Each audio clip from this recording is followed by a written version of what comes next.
Good evening, class 5th students. Take out your book of English grammar. Yesterday we have completed chapter number 3 and today we will start chapter number 4. Open your books. Page number 16.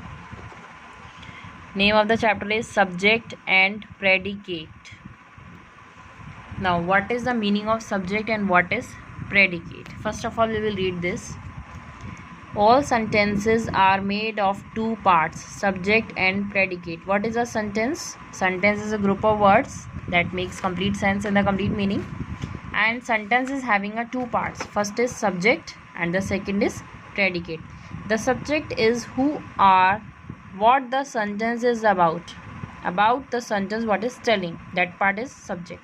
And the predicate tells about the subject. Predicate tells about the subject, what he is doing or what it refers to. Okay, so first of all we'll see some examples. The subject usually comes before the verb. It comes before the verb. For example, Ravi plays football. In this sentence, Ravi is a subject, plays is a verb, and football is object, means it is predicate here. Okay, Maya lives in Mumbai. Maya is subject and it is a verb. It comes before the verb. Okay, and the remaining part is the predicate.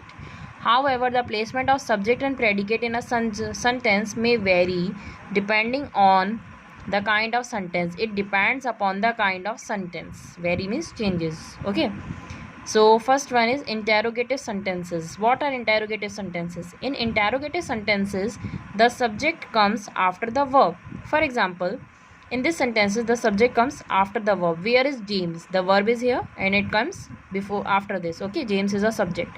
What are you doing? It comes after the verb. You is subject. In interrogative sentences containing two verbs, if in interrogative sentences it contains two verbs, the subject comes between the two verbs. It comes between the two words. For example, what are you doing? Two verbs are there, the subject is here in between. Have you seen my book? Two subjects, two verbs, and in between it is a subject. Would you like to have some coffee? Two verbs between subject. Okay, to find out the subject, rewrite the question as a statement. If we can't able to find the subject, so we will write the interrogative sentence into a statement. Is this your pencil? So what we will write? This is your pencil. First of all, we will use the subject. In this way we will find out that this is subject here. Did you watch the match? So you watched the match. What is the subject here? You. We can easily find that what is the subject here. Imperative sentences. In imperative sentences, the subject is implied. For example, the subject is used here. Please pass the salt. That means it refers to you. Put the flowers in the vase. Indirectly it will use the word you. Okay. Exclamatory sentences. In exclamatory sentences, the subject comes before the verb. The subject comes before. For example, what a beautiful picture it is. So it here refers as a subject. It comes before the verb. How amazing these children are. These children, subject, it comes before the verb. There, here is sentences. In sentence which begin with there or here, the sentence that starts with there and here, the subject comes after the verb. In this, the subject comes after the verb. There are many trees in the garden. So the sentence is starting with there and verb, and then the subject is here, many trees. Here is the lost book. So the subject is here, the lost book. It comes after the verb and the sentence here. Okay, in the same way, there is one warm-up exercise is given in the starting of this. We have to use the vertical line to separate these sentences into subject and predicate. Like Siddharth is a good boy. It is already mentioned. Siddharth, it separates, means it is subject and remaining part is predicate. Diya is subject, so put a vertical line here. The remaining part is predicate. The kitten slept in a basket. The kitten is subject. Put a line over here. Remaining part is predicate. Dad bought a new car yesterday. Dad is subject. Put a vertical line here and the remaining part is object. It divides the sentence in two parts. First one is subject and the second one is predicate. Okay, do this exercise in your book with the help of pencil. The sun is shining brightly today. The sun, subject, remaining part is predicate. The thief was caught by the police. The thief, subject, remaining predicate.